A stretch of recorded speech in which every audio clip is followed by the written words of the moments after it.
Not so long ago, in a world full of strife, a man born a wolf, living a dual life. With magic in his veins, he walked the school hall, learning the arts, answering the call. But fear was a cloak he had to wear tight, hiding his truth, keeping darkness from light. Those who were scared turned away in despair, yet he bore the burden, he chose to take care. Now the times have changed, the monster's no longer scared. He's retired from magic, but his stories still flare. With tales of heroes, of legends so grand, selling dreams of the past across this vast land. In the shadows he lingered, where darkness would creep, protecting those kindly, never losing sleep. A guardian of secrets, a keeper of lore, he wandered through echoes, hearts wanting much more. No longer the wolf, but a sage with a pen, turning back the pages, reliving back then. His stories weave magic in the minds of the young, of battles and triumphs, where songs will be sung. Now the times have changed, the monster's no longer scared. He's retired from magic, but his stories still flare. With tales of heroes, of legends so grand, selling dreams of the past across this vast land. Listen closely, hear the whispers in the breeze, of knights and of dragons beneath the ancient trees. The wolf in his wisdom has so much to share, from magic to courage, loving hearts laid bare. So gather round, children, let the stories unfold, of a man who had magic, but chose to be bold. Through tales of old, his spirit survives, a wolf in disguise, in every heart he thrives. Now the times have changed, the monster's no longer scared. He's retired from magic, but his stories still flare.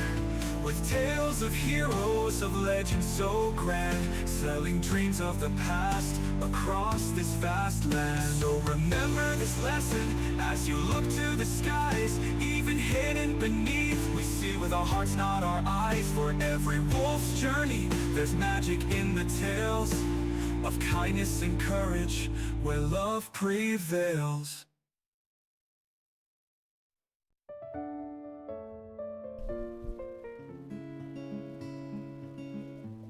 Okay, yeah, I can see as good as it gets being called Mr. Cat Poop in China. But yeah, oop, I forgot to turn the light on for the cats. But yeah, when I was trying to figure out how to do music, I was finagling free credits on Songer and just spending them to make songs. And congrats on getting first Guilty, congrats on second Darth, congrats on third Salty! Thank you for the alert. Let me go ahead and turn on the cat light real quick. It's gonna bother me just seeing that darkness up there.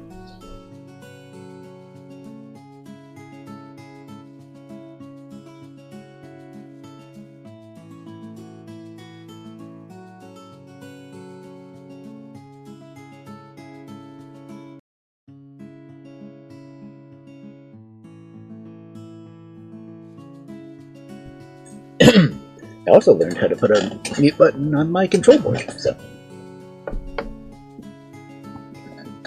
I learned how to say 2 numbers in Russian while waiting for stream to start. Really? Should I guess?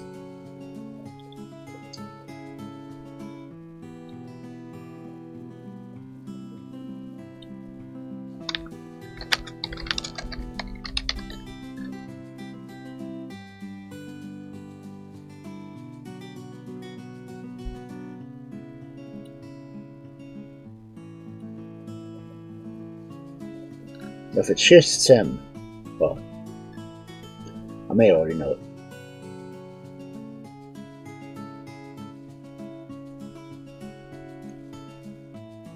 it.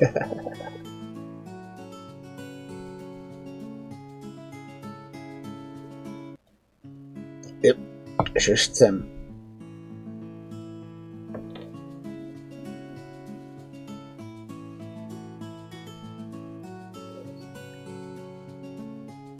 Yes, we gotta start with the 6-7 on stream sometime, don't we?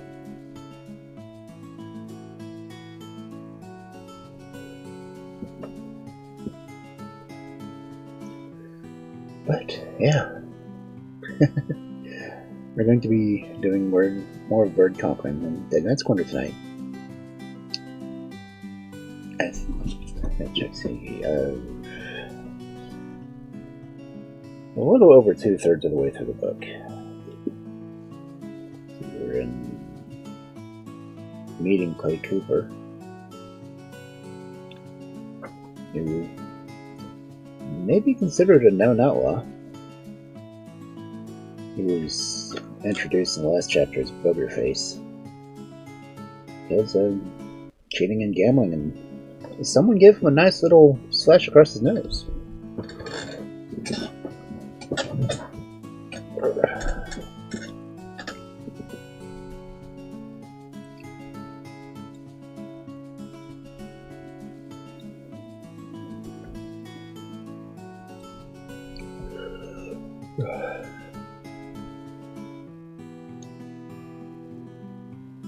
Let's go ahead and put up those. For some reason, my window wasn't letting me redeem the requests, but I have some nice bourbon coffee.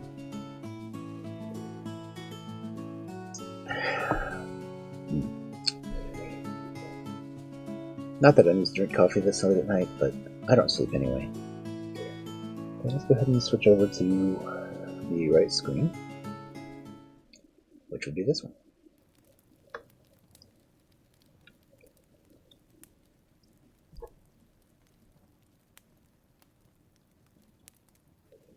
One quick check. I'm loud enough right now, aren't I? So I can go ahead and adjust it a little bit more.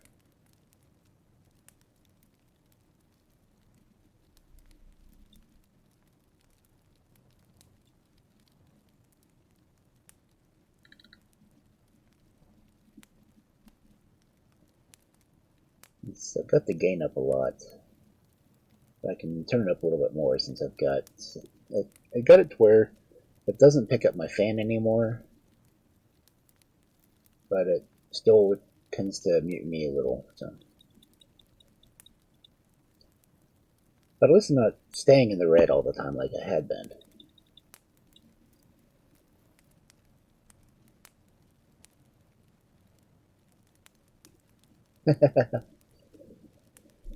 Funny and amazing wolf.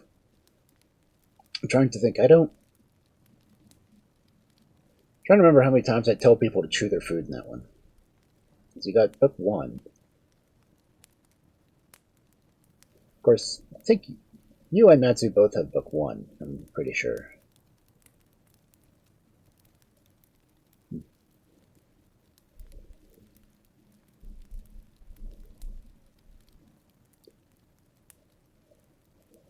Can't remember if I gave him the real first edition or the me noticing mistakes about a month later and reprinting it version.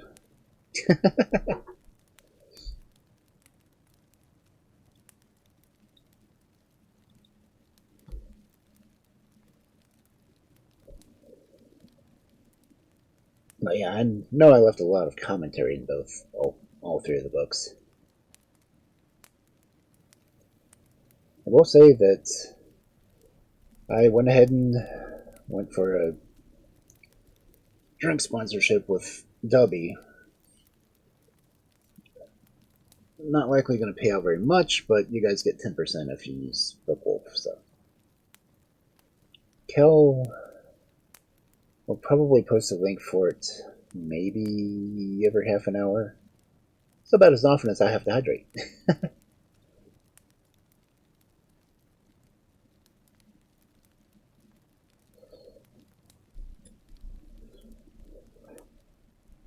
Anyway, as I said, I've got my coffee. It tastes like bourbon. Doesn't have bourbon in it, but it tastes like bourbon.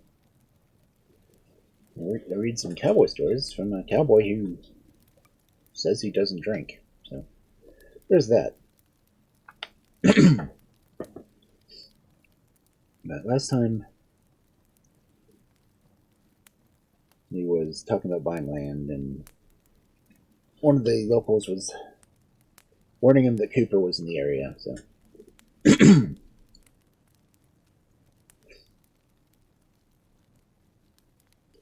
we'll get into the story. Chapter 9, Meeting Clay C. Cooper. I caught up with Mr. Cooper about 4 in the evening. I saw what Mr. Russell had been trying to tell me about the ugly scar.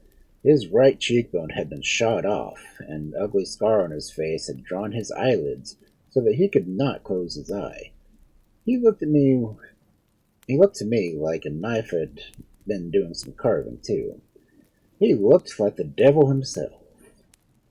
I could see why men were afraid of him. I learned later Cooper had been in New Mexico about 28 years. He had killed a man in Texas and fled to Saraco County. He watched his trail, and in those days a man who watched his own trail was in serious trouble.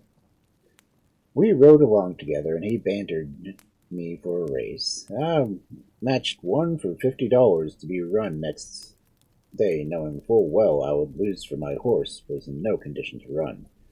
I had ridden him for miles without rest. Besides, he wasn't even a racehorse. I wanted to get acquainted the quickest way possible. The little town was alive that night. There were cowboys there and Mexicans from all parts of the country. A big dance was staged that same night. The corn juice was flowing freely and the tongues were loosened. The gambling dens were lively places, and I had nothing to do but look and listen. I found out that night that my presence in that county had been looked upon as a bad token for the rustlers. I learned 2 other important things that cold February night.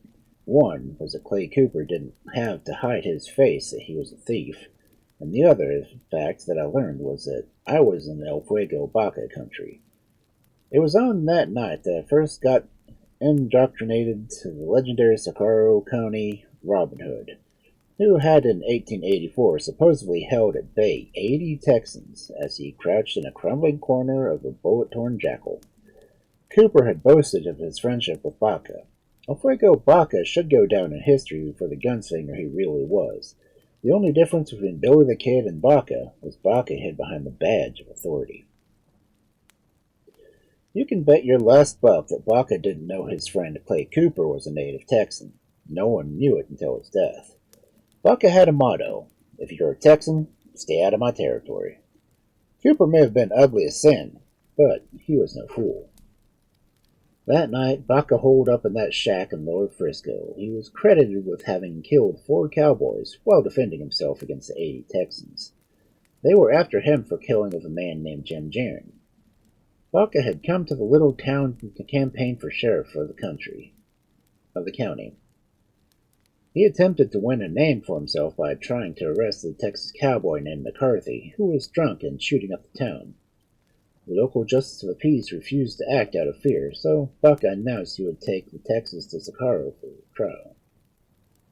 Gathering in force, the Texans demanded Baca release the cowboy. McCarthy was tried in a local court, fined $5, and let go. But the affair was not over. The Texans had been insulted. Baca then fled to a nearby shed in Lower Frisco.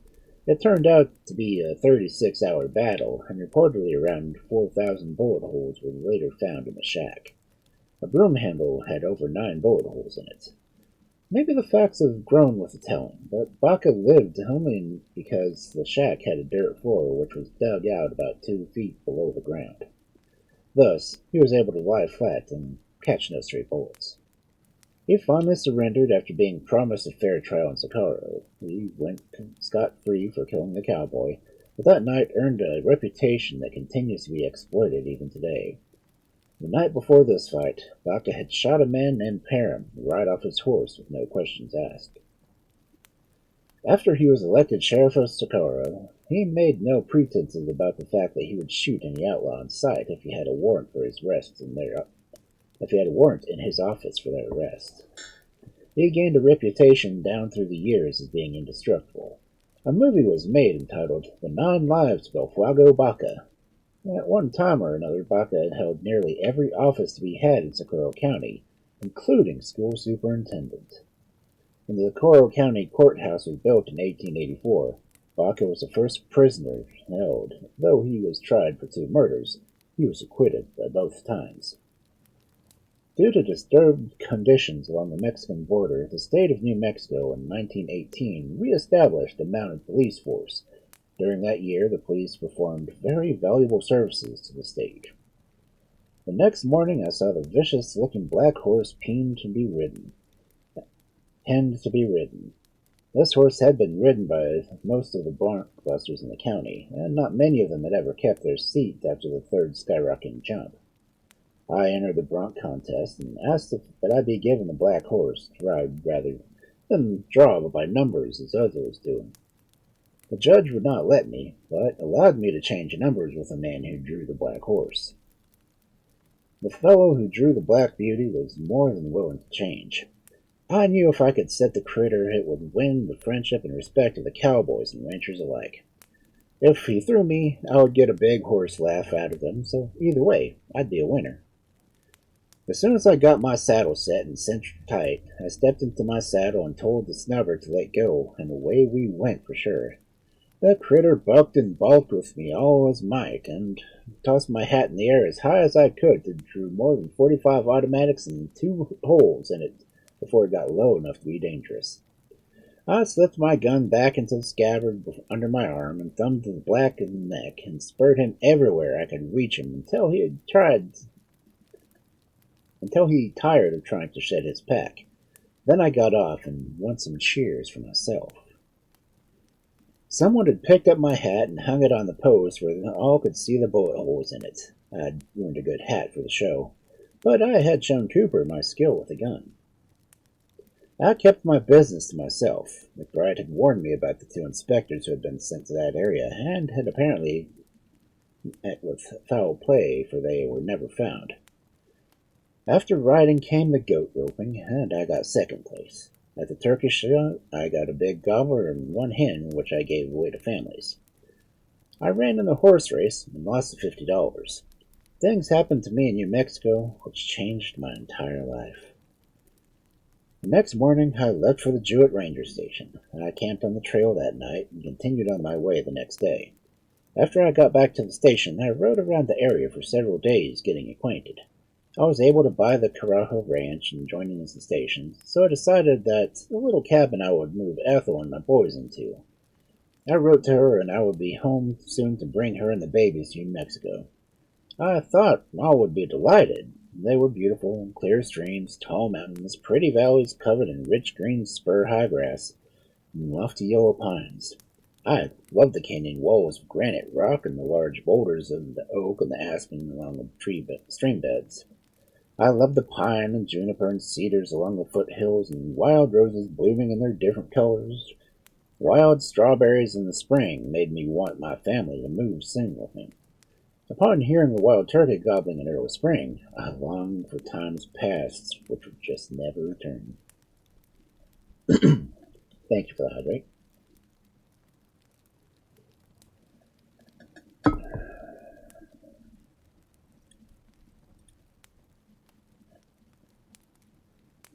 I remember now one winter scene I shall never forget. One night in February 1918, it snowed all night with scarcely a breath of air. All the trees were groaning and bending with their load of snow by next morning. The ground beneath the pines, covered in golden pine needles, was dry and as clear of snow as it were there were no snow in sight. And all upon the ground where the trees had not caught snow, it was at least 10 inches deep. The sun was shining bright and clear, and I wondered if heaven itself could be any prettier. And there was one spring scene ever so beautiful. One evening, as I was riding upon Fox Mountain, it had been raining, and the clouds had drifted away, and the sun was bright, and the raindrops sparkled upon the grass and the trees. The clouds drifted below over the valley and made the most beautiful scenes that man has ever been permitted to view. It made me think of Christ on that transfiguration as he walked with Moses. Anyway, it was in May of 1917 that I went back to Texas for Ethel and my family. Yes, she has shown up. My wife and the children rode in a buggy while I drove 4 mules and 2 loaded wagons. I hired a man.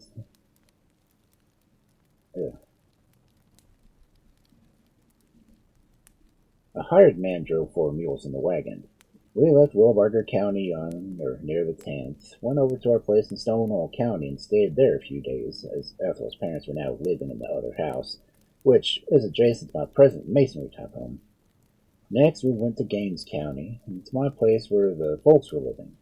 They had been looking after things for me. I had 4 sections of school land and 4 sections of land leased in all one block, and 2 water wells and 1 windmill. I had a horse pasture near the house there. My family consisted now of 2 brothers and 7 sisters. On our way to Socorro, Ethel and the children kept in between my wagons and the other wagons. She was a good teamster, too.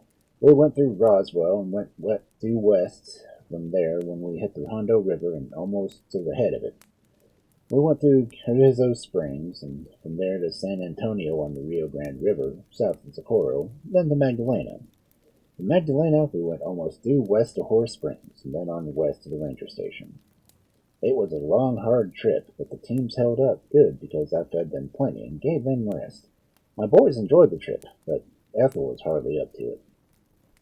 I'd used 1 wagon to haul oats. I started with 150 bushels of oats, and the country was all open from Lubbock, so on the rush. And I had 2 saddle horses that followed most of the way. It was 10 at night when we reached our new home. But note that she's an adorable kitten. Strange to think she's 9.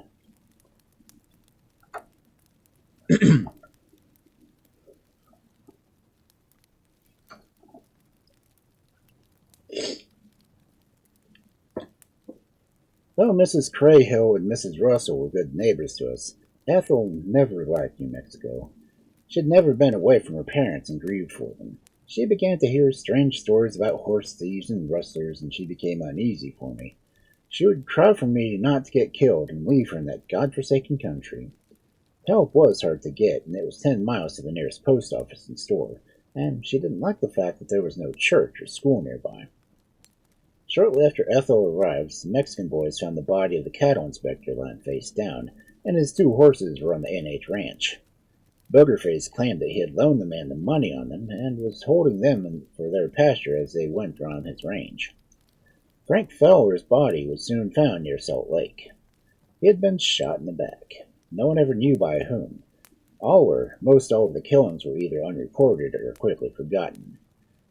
Once when Mrs. Cooper paid my wife a visit, she told her about the many killings that went on in the area. When I returned, Ethel had boarded up the windows and locked the doors. Guilty streaking! Quick, clip him! I had my own little bunch of cattle to watch, but the rustlers were busy too. I'd been watching a herd of cattle being moved towards Magdalena. I knew a lot of the burnt brands that had been changed from one brand to another, or added to. After these cattle had been shipped, I took the train to find out who was handling them on the other end of the line. I knew men working our range and had associates somewhere else who were handling the stolen cattle at market. I intended to find out who they were. I followed the shipment of 7 cars of cattle to Kansas City, and with an old eye-eyed Callahan and another yard inspector, I took the description of the brands and number of the cattle in the bunch, also where they were from stock pens in Kansas City. I had Callahan and his partner on the lookout for more cattle from that part of the country. When I got home, my wife was panic-stricken. One day while she and the boys were sitting in the yard under a pine tree, a bullet from a rifle hit the tree not 3 feet from where they were. Several more shots were fired at them, lodging in trees nearby. She saw Cooper and one of his men on a hill about 300 yards from the house. I had about 12 horses at the time. Cooper, she felt for sure, had fired the shots. Then the 2 men went into my horse corral and looked over my herd. Ethel was ill, and New Mexico wasn't helping the situation. I concerned myself over her health. She would cry night and begged me to take her home. I asked her repeatedly just to wait a little longer. If I had known what was in store, I would have taken my wife and children back to Texas and the Russells had been hanged. The cattle association had a reward up for the thieves, and I needed money. I confronted Boogerface about the matter, and his grown son took up the argument, telling me all that he would do to me. He told me to lay my guns aside. I did, and soon found out I'd overmatched myself once again. He outweighed me 40 pounds, and knew how to use his hard fists better than I did. He was just as quick and as active as I was. After we had fought for about 30 minutes, I clenched into the ground and went, rolling, kicking, and knocking with all he had. Finally, I caught his right thumb with my teeth, and I did my best to bite it off. One of his friends choked me loose like I was a mad bulldog, and then held me while he sat before me, cursing and yelling what all he would do to me for biting him. I searched and pulled until I got close enough to him to kick him, and I kicked him. I hit him in the mouth. I felt I wanted to kill him right in the spot. I loosened 2 teeth and split his upper lip and one end of his nose up between his eyes. He lay limp, as if I had killed him. Fell holding me and let me go. He yelled, "You sure are shooting a fighting rooster. You sure is shooting our fighting rooster." I grabbed my men, and 2 men carried Bruce Cooper off, and I went home to a little sympathy from Ethel. But she wouldn't speak to me for days. She said, "You get killed and leave me here with these babies to bring up alone. They'll get us after you're gone." I tried to console her, but she wouldn't have it. I had a black eye for 2 weeks and carried bruises for some time. I hired an old one-legged man, Vance Sells, who was a trapper, to cook, garden, and help see after the boys. I also hired a Mexican to help me with the stock. Thank you for the 100.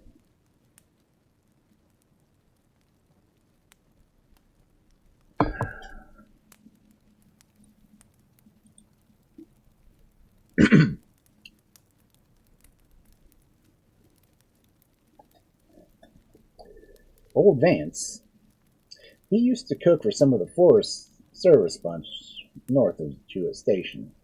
One night, a boundary survey crew, Mr. Russell included, were sitting around a campfire when the old man got up and started around the fire. He stumbled a bit and said, "I'd be careful. I'm liable to fall and step on my head directly. I can't get up." It wasn't long after my fight with Bruce Cooper when Warren Correjo, my neighbor, and the forest ranger came by my house early.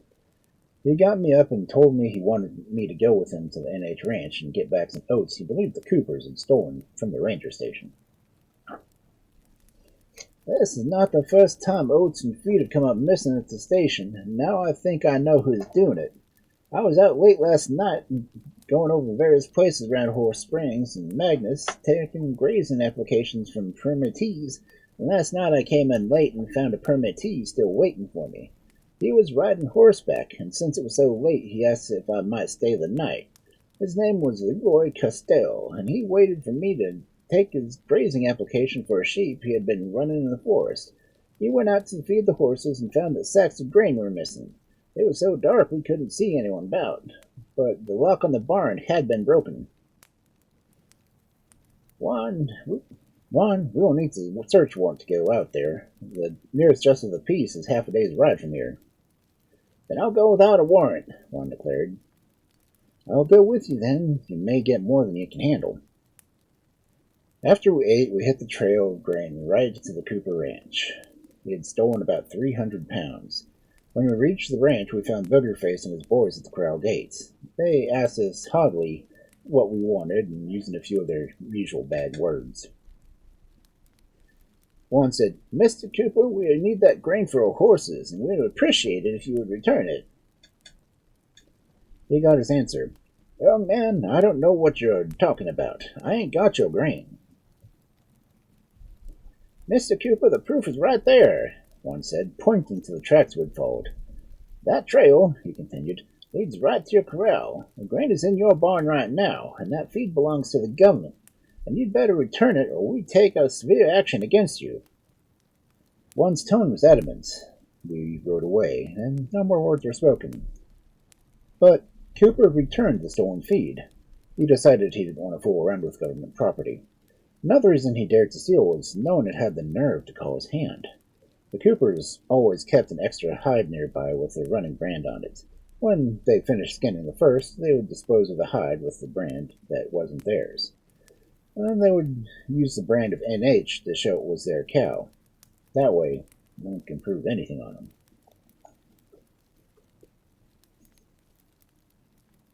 And that's the end of that chapter.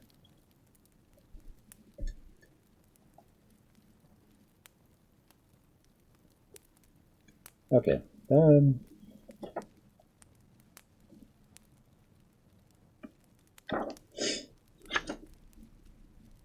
Why do I feel like they misnumbered the chapters?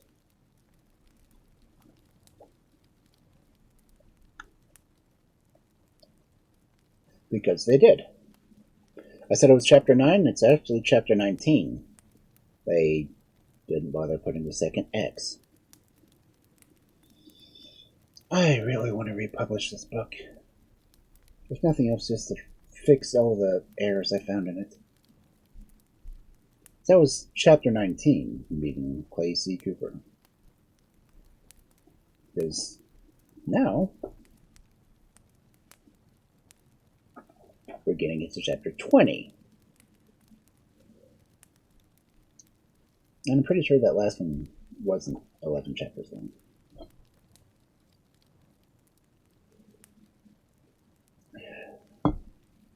Good thing I've been doing a lot of editing before I post the stories. That way I can just, splice things around. Change out the chapter 9 to chapter 19. But anyway, continuing, since we've got half an hour. Chapter 20, Shootout at the NH Corral. George Russell told Juan Correjo and me that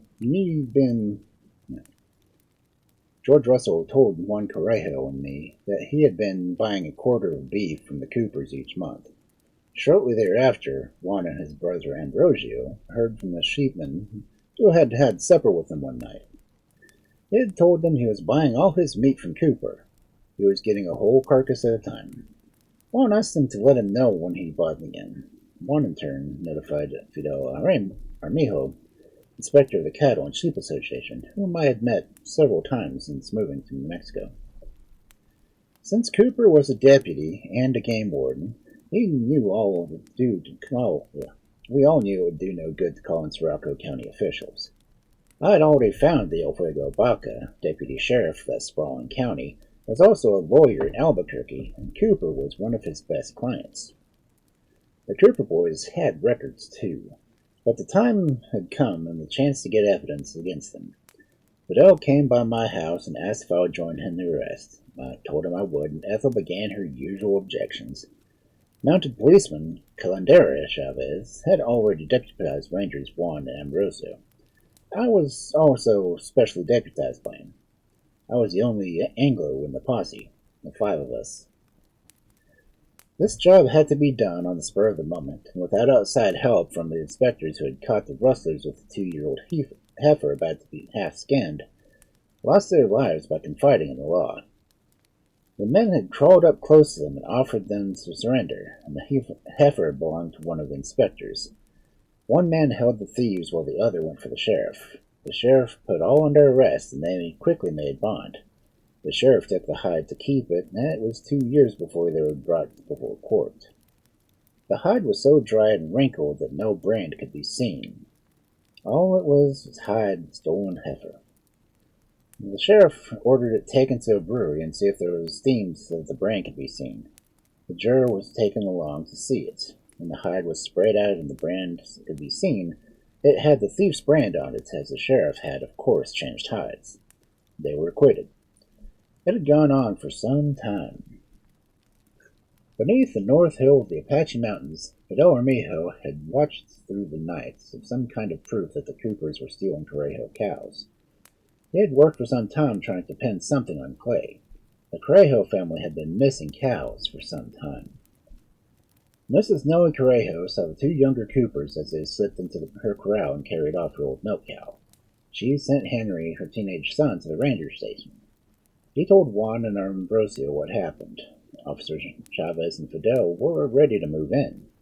That was the morning I rode into the awfulest gunfight I was ever in, thus the seed of my further sorrows.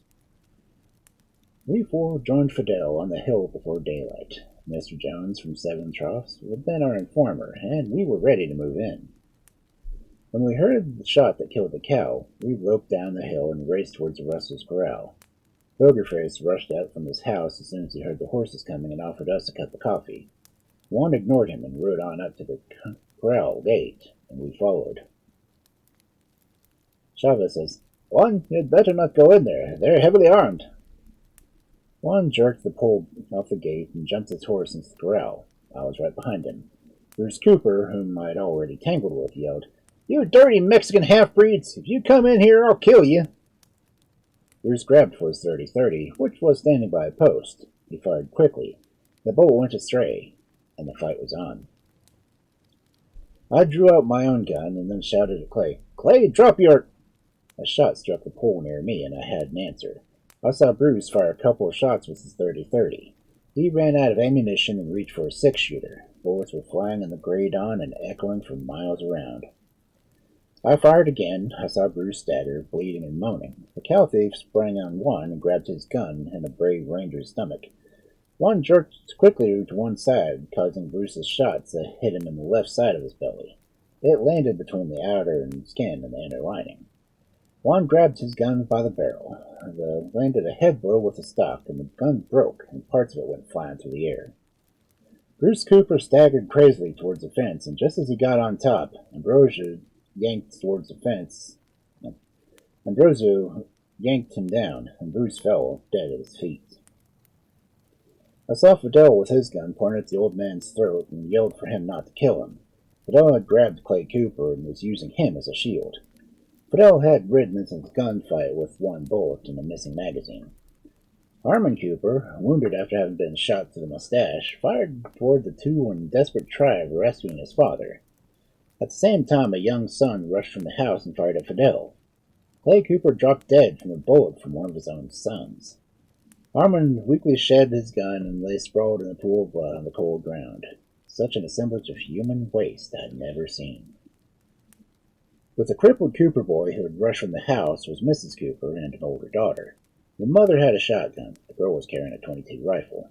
They were coming on fast. Mrs. Cooper was yelling, "They're going to kill us all! Shoot! Shoot them down!" Juan told Ambrosio to get the girl's gun. He tried, but the girl held tightly. Juan walked up and jerked it from her, and in the process cut her hand rather badly. Mrs. Cooper shot wildly with her old shotgun. It flared and cut her hands, knocking her down. She lay there screaming and crying, so I went to her. I bound up her bleeding hands as best I could while she cursed and swore she would see me dead and in hell for this. We approached J.C. Latham, their hired man, and he threw up his hands and said, "You men don't want to kill me. I don't know what is going on. I haven't been here that long." He actually hadn't taken part in the fight. Later, Latham would give a statement to the press telling the correct version of this gunfight. He disappeared, however, before my worst trouble came and just when I could have used him. I felt a surge of pity for Mrs. Cooper. Before her lay her dead husband, a dead son, and one badly wounded. I had meant her no harm, yet I had wiped out the father of her 5 children. I told Latham to bring me a rope to tie Harmon with, though I doubted he needed any tying. 2 of his front teeth were missing, as he had been shot right through the mustache. Someone helped Juan to his horse and led him back to the ranger station. He never fell to the ground, though wounded. Upon his death in 1957, at age 70, he was given a citation of Congress for aid rendered to the state of New Mexico with his own area. Ambrosio lives in a rest home in Albuquerque. Update. Ambrosio died, I think, in 83. I found record of his tombstone, because I was curious looking at the family. Anyway, we got Harmon into the house. With the help of Mrs. Cooper, I tended his wound. Then some of the others of the Cooper clan rode into the yard and yelled for me. I stepped onto the porch and said, "We don't want any more shooting today, but if you start anything, you'll get some of the same medicine your friends got here." They looked around and Bruce and Clay and said no more to me. It seems that Juan had left Henry at the station to see that no one would use the telephone to call for help. He anticipated a shootout. I saw Lolita Cooper when she mounted Amy's horse to run for help. Since he was a man who stood over 6 feet in his stockings, the stirrups were far too long for the young girl to reach, but down the road she sped, stirrups flying in all directions. Henry refused to let her at the phone, so she rode on to Gannon Ranch for help. In the meantime, Ramona, Juan's bride, and Noah Correjo had heard the shooting from their place, and they ran over to my house, got Ethel, and the 3 of them were running towards the NH Ranch when they saw Lolita coming towards them in a cloud of dust. The 3 women jumped behind a tree, and Ethel cried, "Oh, they're coming! They'll kill us!" And all they could see was stirrups flying around in the dust. After the girl passed, the women ran on. They met Juan and the man who was leading the horse. When Ethel was told I was still alive, she fainted dead away right there on the trail. The town of Socorro was about 125 miles from where we were. Calls were made to the ranger station for a doctor and for the sheriff of the county, Joe Baca. We called the superintendent of the Forest Service in Magdalena, and also the postmaster at Aragon, and sent justice of peace that the bodies couldn't be moved before an inquest. George Russell had gone to Silver City on business, and he missed the entire fracas. While I waited for the sheriff to come, I asked Mrs. Cooper for the towels and sheets to wash the face and hands of the dead men, the sheets covered them with. She gave them to me with plaintive cursing and abuse for what had happened. I was the only one of the 5 who had stayed after the accident, and she took all her hate out on me. She made many threats that day. Some she carried out, and caused my family much heartache before we were able to get out of that country. Little did I realize that when I would spend time in the pen at Huntsville as an indirect result of this range war, I learned the horror of loneliness. When I finished with the dead men and made the shade over them, I sat down to wait, and it was not until I realized just what had happened to me. I thought about the danger I'd just gone through and worried about the outcome. My clothes were soaked with sweat and blood, and one nail was gone. I was shaking, though I had a chill, but I knew I wasn't cold. My nerves had begun to relax, and the strain was telling on me. I sighed deeply and tried to compose myself. When the fight ended, May 11th, 1918, the sun was just peeping over the mountain. 5 possible had faced in the early hours of dawn 3 of the orneriest rustlers in the patch of continuing frontier. These wide lopers had been protected and defended time and time again by county officials. The fight took place on a Saturday. It lasted about 23 minutes. Lots of bullets can fly in that short period of time. Henry Graham and Odie Gann and his brother followed around the place until the law came. At 6 in the evening, Sheriff Joe Baca, El Fuego's cousin, showed up with the Justice of the Peace. They held an inquest. Joe Baca gave me the hardest and dirtiest look I've ever been put forth. We listened as Mrs. Cooper raved on about arresting me for murder. She cried and carried on and claimed she was afraid of me. Joe Baca asked me for my gun and tried to arrest me. I refused to hand them over, so he told me that I'd be in Aragon by 9 Monday for the preliminary hearing. The other 4 lawmen were also charged with murder. We all had to give $10,000 appearance bonds pending action from the grand jury, which would meet in Socorro in the following September. I told Joe Baca that I was too involved with the fights, and other than just the fact I'd been duly deputized. He told me I was sure thought I was a blankety-blank smart for not telling El Fuego my business.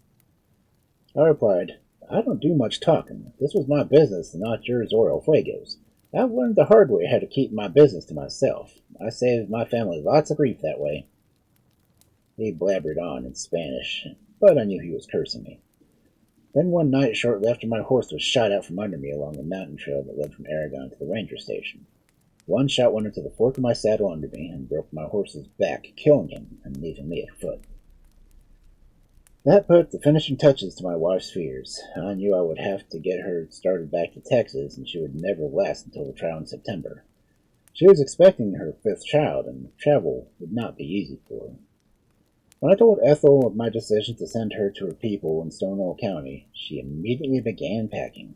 She hated New Mexico for all we had had was threats and trouble since we had bought land here, but we met with many disappointments before I got her to the train. I believe Mrs. Cooper was one of the cruelest women I've ever known. She seemed bent on revenge, mostly on me. When I started in Socorro in the wagon, first thing that happened was an axle on my 3 wagons broke and got 5 miles from water, shade, or wood. I was driving one wagon, Ethel the other, and Latham had hired on to drive the other and help however he could. This infuriated Mrs. Cooper, too. While we were stopped on the road, Mrs. Cooper passed us in her fine car and showed her appreciation of our hard luck. It took us 4 or 5 days to make it into Socorro. I had to make a new axle for the wagon. The entire thing was getting out of proportion, making it seem like a wild nightmare. Ethel had been telling me we had left God's country, and I was beginning to think she was right. During our trouble on the road, Mrs. Cooper passed us several different times going into town. The rustler's widow gets spited. Imagine that.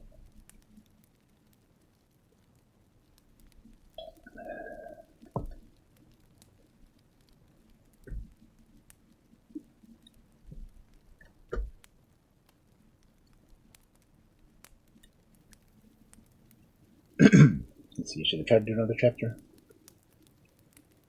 I've got at least 3 pauses. I should be able to do it. Chapter 21. Facing El Fuego Baca. By the time I could get my wagons ready to move on, Ethel was worn out, and the baby boys were fretful and uncomfortable. When we got the wagons rolling, hope welled up in each of us, for days had been hard ones. 7 miles outside Socorro, just as my teams rounded the mountain, we came upon 4 Mexican officers blocking the path with their car. The man who stood in the middle of the road raised one hand, motioning in the air with authority for us to halt. "Which one of you is Cochrain?" He cocked his fat head to one side, grinned, his right hand resting on the handle of his gun. "I'm Cochrain. What do you want?" I answered, standing. "Jumping bail, I hear. You are under arrest on complaint of Mrs. Clay Cooper. The deputy sheriff of this town and her lawyer. I am here to take you in." "I'm not jumping bail. I'm trying to get my wife on the train for Aspermont, Texas, and Latham here is helping me. I had planned to go no further than Socorro with her." "El Fuego Baca. Does that mean anything to you, Americano?" It did. I had to recognize him from pictures I had seen, but I was not afraid of him. Most of the Mexicans in those parts were. "I only want to get my family out of this mess," I retorted. "I am the law in this area, and I said that you are under arrest." He repeated his statement with arrogance unsurpassed. He reminded me of a big fat rooster stepping in high in mud. "I don't give who or who you are or who sent you. I'm going to get my pregnant wife on that train for her home." Latham then tried to tell Buck what we were doing, but it seemed useless. He sneered and made some statement that we all should have stayed in Texas. I got madder then. "Get out of my way, you slop-sided greaser, or I'll shoot you in the spot."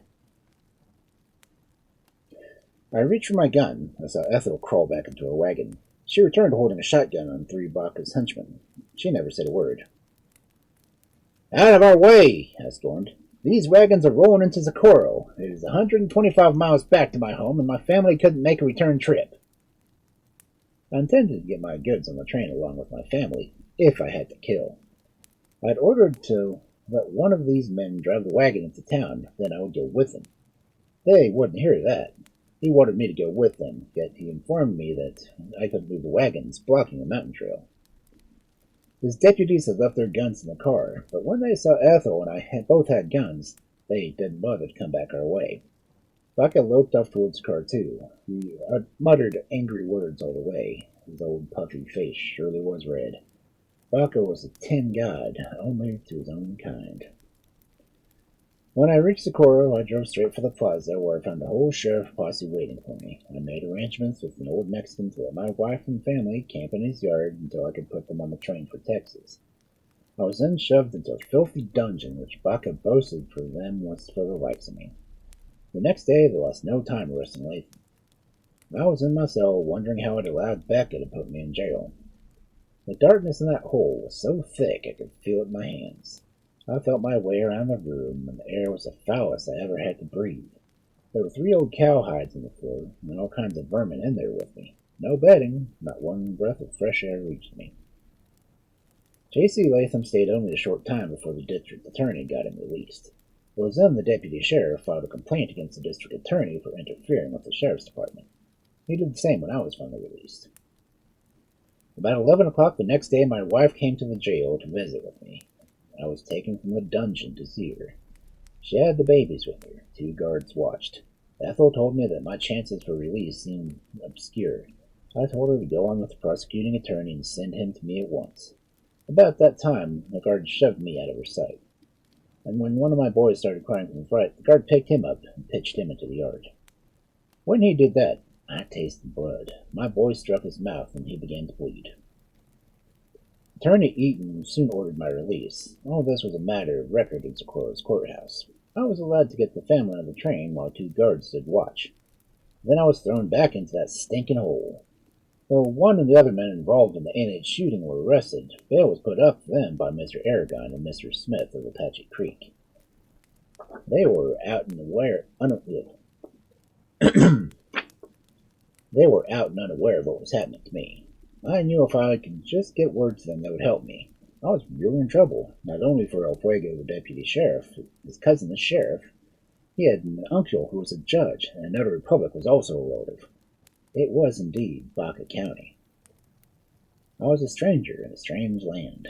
I knew how to rope a wild steer, fight a mean blizzard, or ride for long hours in the scorching sun. But this was new to me. Slowly and quite painfully I began to see the error of my ways. Each of the Coopers were set free after charges were brought against them starting in the early of 1912 in that county. It was Mrs. Cooper's complaint to Baca that caused me to be arrested, though under a $10,000 bond. Case number 4087½. She complained that my bond was not sufficient to hold me, and that I was on my way to Oklahoma or Texas, and that my intentions were to escape justice. This complaint was filed July 30th, 1918. So, with Baca by her side, I was bound over to the court to wait further action, and my bond was raised to $25,000.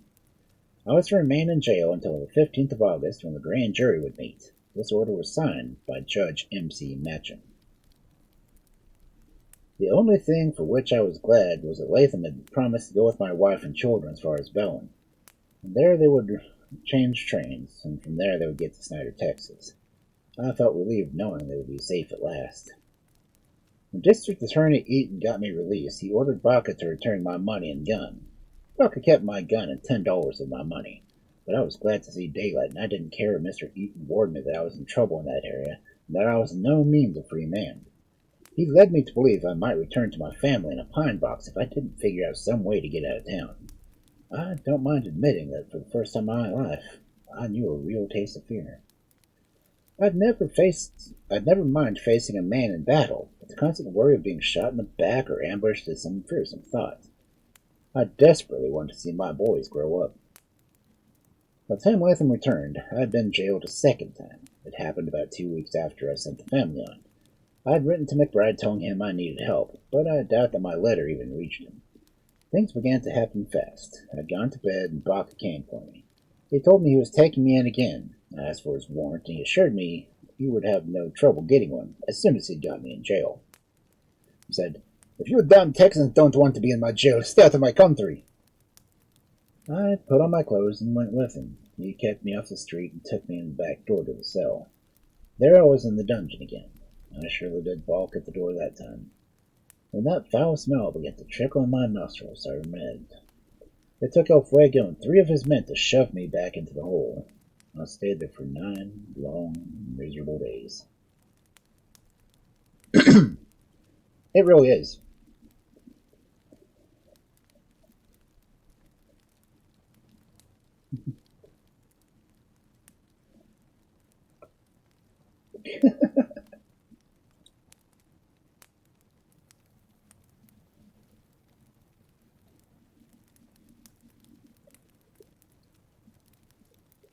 J.C. Latham finally managed to get word to Juan that I was being held.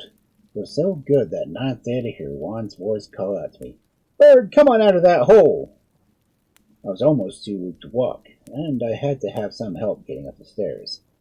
I knew I had been rat-infested whole for that last time. It would be Baca or me before I made that return trip. All of us had been billed for murder, but for some reason Mrs. Cooper was after me, mostly. I went back to my ranch to make arrangements for selling out. I let the land go back to Juan and he bought my cattle. But one day while I was riding the mountain trail, my horse was shot from under me, and I still carry the bullet scar from that one. The man who shot me was a good marksman from a distance.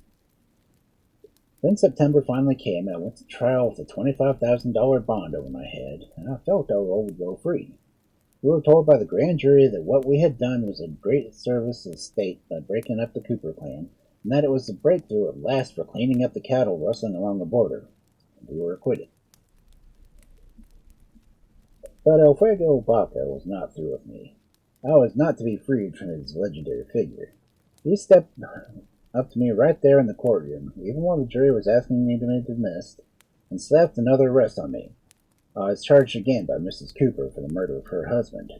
I was so stunned that a thing like that could happen in a court of law, I allowed myself to be carried back to my cell without a word, though the bondsman assured me they would have me out in no time.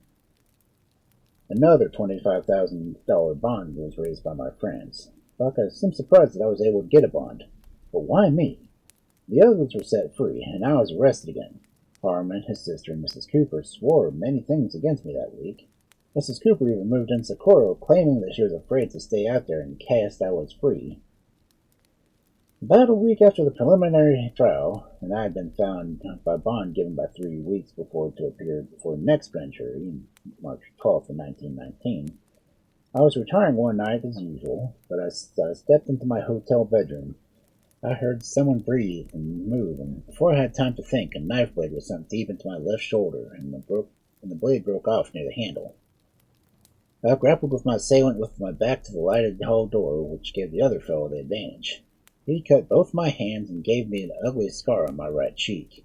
He knocked me down and out the door he went. I suppose he thought I was dead by the way he was bleeding. The wound in my shoulder had nearly paralyzed it. I still carry that ugly scar. The man's name was Miller, but I never tried to bother him for what he had done. I knew he had been hired by Mrs. Cooper. I soon received word that Ethel was ill. I appeared before a special court begging permission to go to her, promising to return for a spring term. Permission was granted. I'd been to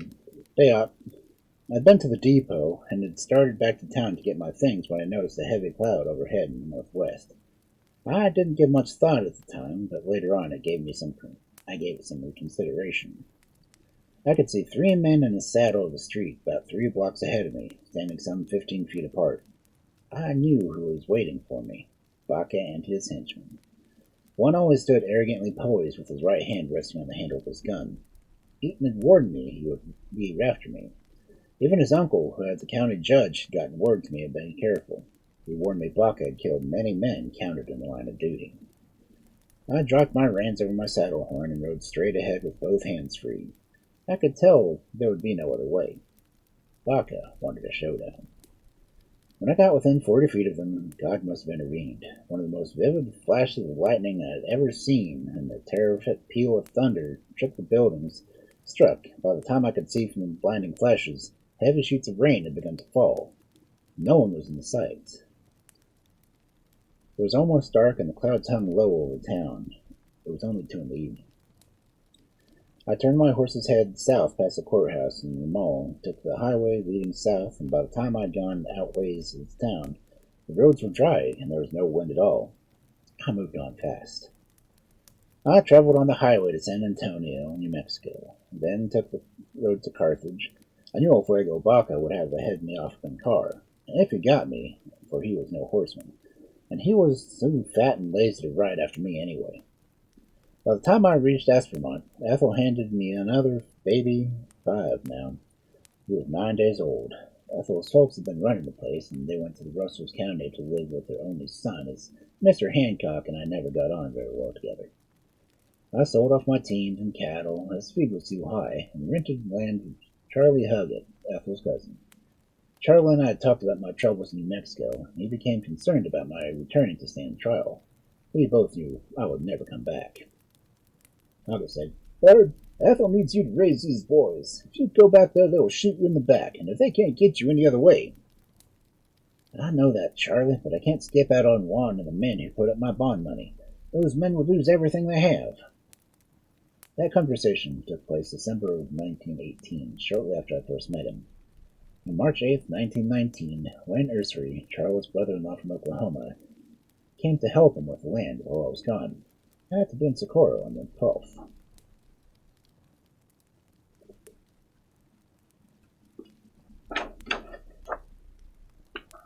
Okay. Oh, well. The next chapter looks to be interesting. But I've had to pause the ads, so ouch. But yeah, cowboy language.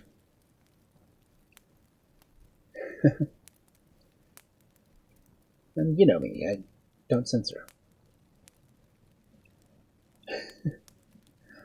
But yeah, I'm going to take a break, probably hydrate a little bit more, and we'll come back to see if we can do at least 1 or 2 more chapters. What, we've done 3 already? Let's see.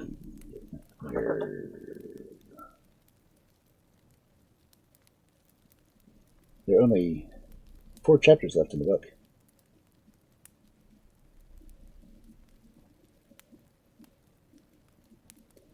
If I did the epilogue, we could just have a really long stream today.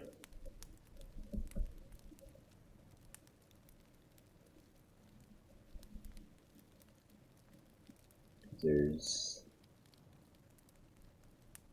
roughly 25 pages left.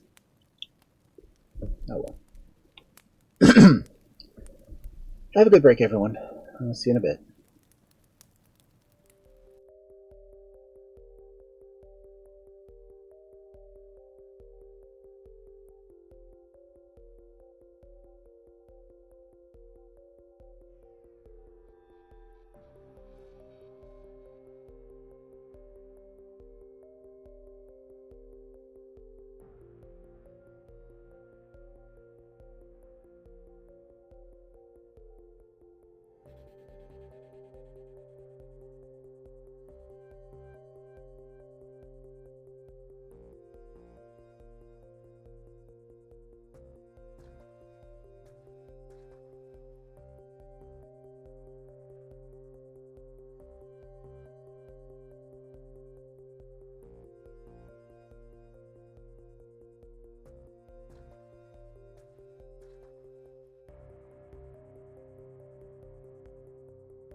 And we're back. Look at that sleeping kitty. Oh. She might be awake. No. She is out again.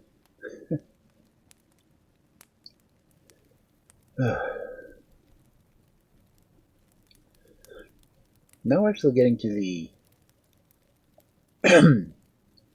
chapter that explains the story of the book title. And that's probably the first thing I ever knew about this man. Because apparently people in my family, at least that side of the family, have a history of not dying. Anyway, we'll find out soon enough. With his own words, explaining it.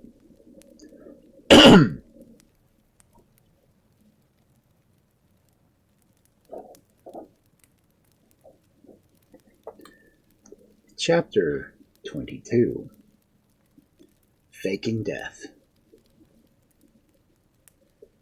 In February and on into March, I had the flu.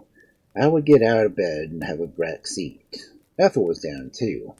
I continued to cough and have sharp pains in my chest. Several times the doctor had come to the ranch to see about Ethel and me. She was losing weight and coughing and spitting blood. But at the time, half of the town was down with the flu. It was the year that the great epidemic of influenza swept across Texas. Many families lost loved ones, usually buried without benefit of a preacher to read scriptures over their graves. Usually someone in the family recited a passage, then the body was lowered into the clay. Some of our friends lost 2 members of their family at one time. Most everyone was afraid to attend the funerals. On a Saturday after Ursary came on Friday, he was working with Hoggett on a public road. He asked, "Cochran, when are you leaving for New Mexico?" "On the 12th. Then you'd better go ahead and die with the flu here. At least you'll be buried near your family. I've met Baca. If you go back there, you won't return, so I don't speculate on it." His frankness unnerved me, but I knew he spoke the truth. Mrs. Cooper had put a $10,000 reward on my head, and that would buy any Mexican in New Mexico, lawman or citizen. I explained to Ursary about my bondsman. Said, "You know your dead man's bond if no longer binding." "But I'm not dead yet, Ursary." "Don't you see, Byrd? You can get the word out that you are dead, and the bondsman will be released, and you can hide for a few years. At least you'll be alive playing dead." "Yes, then stay out of this country and go out of New Mexico." For a while, the 3 of us stood around, plotting my death. We all began to weave a scheme for which I would eventually go to prison, but at the time it seemed the only way to live. I told Ethel that night about our plan. She became almost hysterical about it. She told me she would never have part in some plan of deception. The other 2 wives felt the same, but I continued to plan. Ethel, courageous but frail, was in no condition to care for the children. I could not leave them. This thought drove me on to a fake burial. Many times during the ordeal I remembered Mrs. Cooper's threats that she would see me burn in hell for what I had done for her family. Many times I asked myself why she had singled me out of all the others. I had bandaged her cut hands. I helped her son Harmon into the house. I stayed around for the law while the others had gone, and I had listened quite patiently to her abuse with a little comment was over about it. She was hired to man to ride with Juan and Ambrosio for the sole purpose of making friends, then killing them when the opportunity presented itself. He became friends with my boys and betrayed Mrs. Cooper by taking them into his confidence. Hoggett and Ursary brought their wives to the house. We all sat and talked until late. Mrs. Ursary told me to do what I wanted, but she didn't want to be involved. Mrs. Hoggett told me that she felt it was the only way for me to stay alive. So Ursary and Hoggett began spreading the word that Bob Crampton was sinking fast. The next day by noon, Dr. Jordan called about Ethel. He couldn't come out, but sent medicine to his own ranch. He had too many sick people to handle for one man. This worked out better for me. He knew I had been ill off and on for some time. He had already advised Ethel and me to both needed a long rest. Late that night he came by. I complained about burning pains in my chest. He told me I'd had a hard case of the flu, and this was another back seat. About daylight the next morning, Ethel brought all the babies and put them in bed with me. When people came by, I pretended to be in stupor. Ethel was crying, and they thought she was upset over my condition. More rumors floated around that I was dying. I was not proud of this, but I had hopes of staying alive. During a heated argument over my act, Ethel accused me of being a coward. She blurted out that I was afraid of Baca. I told her I would face any man, but backshooting was another matter. I should have faced Baca. Many nights and years hence I've regretted what I did. I regretted not listening to my wife's pleas, but the instinct to stay alive was driving me. Hoggett called Dr. Jordan and told him I had died during the night. The fact that Dr. Jordan had been working all day and night was in our favor. He had no reason to doubt but that I had died from some epidemic that was killing strong men and babes in arms. The weather was so cold and damp that only a few friends came by with food, and no offer to help with arrangements. I was laid on a cooling board and silver dollars placed over my eyes. I stayed there for 14 hours. As I lay, I heard many familiar voices expressing sympathy to Ethel. My dear old friend Pat Anderson was quite brokenly as he looked upon me. "You just don't look natural. Poor old Byrd. No one can take his place." Hoggett Nursery placed me in the coffin and told a few people who they were they could handle things. My mother and father and family had been notified. We knew it was impossible for them to get to Asper on time for the funeral. Nursery sent word to the New Mexico authorities of my death, and T.T. Gwynn, sheriff of the county, received 2 telegrams later on asking if I were dead. Sheriff again answered the first one and said that I was dead according to all the information he could gather. Before he answered the second telegram, he sought additional information from Dr. Jordan, who told him Pat Anderson said I was dead. Pat had told him he saw me dead. Mr. Ginn remarked to the doctor that if Pat said I was dead, I was dead. His word was as good as anyone in these parts. The 2 of them went to see Pat, and he told them the same story. Then the sheriff wired the New Mexico authorities that I was dead. This occurred soon after my burial.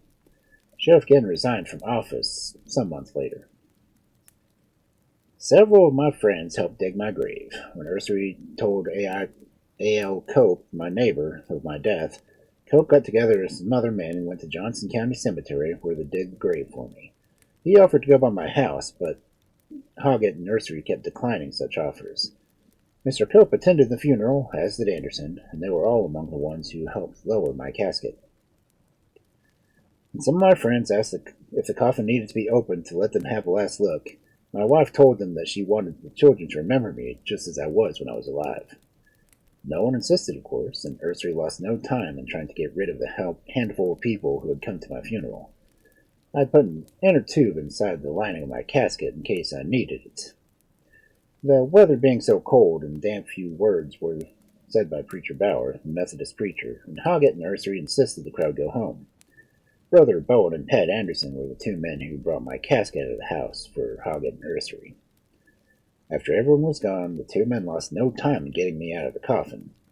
Quickly, the 3 of us covered an empty box, and then I crawled back into the back of a wagon, and Nursery and Hoggett drove me to Jim Espinito's house. That was about 2 miles from my own ranch. I felt that Ethel would never see me again. I knew this had been about broken her heart. I could only try to make it up to her, and I could live in hiding for a while. But fate had other doors to shut in my face. I'd forgotten to tell Ethel about my insurance policies. When I discussed taking out a life policy, she had objected so strongly that I did it later without her knowledge. But well-meaning friends intervened. Ethel refused to see me when I went by the house that night after the burial. I stayed 2 more days with friend Jim. I went back over to the house once to try to see my boys. Then I went to another county, bought myself an old Ford car, disguised myself as best I could as a Mexican, and headed for Socorro to see my bondsmen. I kept worrying about them. I passed through Socorro and Magdalena and camped near the Correjo house. Next day I saw Juan and Amby as they were coming home.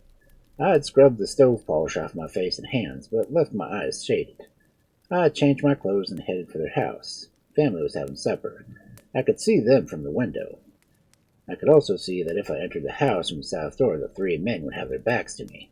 The father of the little girl I had saved from the horse would be facing me as I came in. I sat down, pulled off my boots and coat and hat, and unbuckled my cartridge belt, and laid it on my hat brim to keep the wind from blowing it away. I stepped to the door and opened it slowly. After listening for a moment through the half-open door, I slipped into the room. I heard them discussing me. There I stood facing Fidel Armillo, who had started to sip his coffee and had about to his lips when he saw me. Down went the cup, and he gazed at me in wide-eyed astonishment. Quickly he crossed his breast. He pointed at me with one hand, half rising from his chair and keeping one hand on the table to help steady his shaking hand. "La murder! La murder!" he cried. The others looked around. The men jumped to their feet. The looks on their faces made me wonder if I shouldn't run and hide. The family just stared. Mrs. Armijo sat down, forgot to shut her mouth. Juanita clasped her hands to her bosom. She called my name. "Senor Cochrain, is it you?" "Yes, it is Byrd." I gently smiled at her. Fidel sank back into his chair and slapped his head on the back of his right hand. He was completely overcome. Amby stepped forward, grinning at me, and offered me his hand. "Cochrain, we thought you were a ghost." He laughed. "We got word you were dead, you know. Where are your wings, you old rascal?" Everybody began to laugh from the sheer relief to find that I was real. One sat back down and motioned me to a chair. He just looked at me. Juanita came to me from behind the table and gave me her hand. "Senor, I'm glad you have come back to see us. I'm too glad that you are not dead." And then there were lots of jabbering and laughing going on. Mrs. Armijo fixed me a plate of food. I ate and answered questions all at the same time. They told me how Baca had refused to accept Ursula's letter as my final word on my death, but they had been relieved of all responsibility towards the Sheriff Ginn, who wired that I was dead. I told them the only reason for returning was to make sure that Baca had not tried to hold them responsible for me. Then I had to tell them how I managed to fake a funeral. I told them Ethel was mad at me and wouldn't let me in the house. We sat up late that night and talked over past events and how Mrs. Cooper and her children had managed. She had sold her ranch and moved to Roswell. I went back to my camp that night and moved on by sunrise the next morning. I warned my friends not to tell about our meeting. I went to work for a man named Johnson, but I was so unsettled and torn up about my family that I didn't stay long, though they were fine people. From there I went to Portales to see my brother Audrey. I thought he might have words with my family, and I knew he would not tell my secret. The roads were muddy as the weather had been bad for days, and I sold the old car with plans to go back home on the train. The man who bought the car knew Audrey and told me he was carrying mail and would not be home until sundown. He told me my brother had lost his wife about 6 weeks ago. They had only been married 9 months when she passed away. I walked to his house, which was only 2 miles from town. I arrived there tired and sleepy, so I undressed and went to bed in the front room. I heard Audrey's car as he drove up that evening. It seemed that was the first thing he saw when he opened the door. He stopped with his hand resting on the doorknob. His eyes widened and his mouth flew open as he looked at me. I sat up on the edge of the bed and spoke to him. "Audrey, don't you know me?" I knew it was a mean trick, dropping with no warning, but I wanted to know how Ethel and the boys were doing. I couldn't help but being amused by the look of his face. He stammered out, "You look like Byrd, but my brother's dead. I went to his graveside. Yes, after the funeral, I was at his graveside." I stood up and started to him, but he stepped out the door and slammed it hard behind him, and jumped into his car and sped towards town. I ran to the porch and called after him, but to no avail. I sat on the steps for a moment, wondering whether to laugh or cry. I went back into the house and dressed. Audrey came back later. He had given himself a little time to think. He came towards me and said, "It is really you, isn't it? Byrd, where have you been?" He began to shake me, not sure what to do. "Mama and Papa have been so grieved over you. Why don't you let them know you are alive? Why did you do this to us?" He was answering so many questions and not giving me much time to answer. I was ashamed of what I had done to my family. The plan had been a bad one from beginning to end. It had been a hideous thing to do. I'm old now, and time has not dealt gently with me, but I've paid dearly for all my slap-happy ways. The worst punishment of all the horror was the sheer loneliness. Audrey said, "Byrd, I got a letter from Mr. Enzenmaker from Mastermont telling me that you had died. I got a man to deliver my mail, and I went to Caprock after Daddy and Mother. From there we went on to your house. We were too late for the funeral. We went by your grave before we went to see Ethel." My brother hurt, and I hadn't trusted him with my secret. He told me that he visited Ethel in December because he had gotten word that she collected my life insurance, sold nearly all my stock, and was talking of selling the land. He found she had loaned a large sum of money from her dad. She was planning to go live with her parents. She had rented the land to a man named Raines. I explained to Aubrey that I would have to contact Ethel, for I was in trouble about the insurance. I had forgotten to warn her. But I was furious about my stock and the fact that she had loaned Mr. Hancock a large sum of money which would never be returned. When Aubrey began lecturing me, I felt sorry I hadn't died that day in March. Ethel was in no condition to handle a ranch. Audrey upbraided me for not considering her health before I pulled what he termed as a stupid stunt. He also told me how Pat Anderson had taken my death quite hard, for he had loved me like a brother. Byrd, your wife is in a bad way. Dr. Jordan said her lungs won't heal from about that flu in March. She needs your help. Audrey didn't bother to hide his disgust for the way I had handled things. In a moment of self-pity, I asked him if he thought I could have done it better with a gun stuck in his back. I'd never known you to be a coward, though we have not been close in these years. Audrey said in a soft, quiet manner. He was right. I had no reply. I staked out of his house, and it was 12 years before I heard from him again.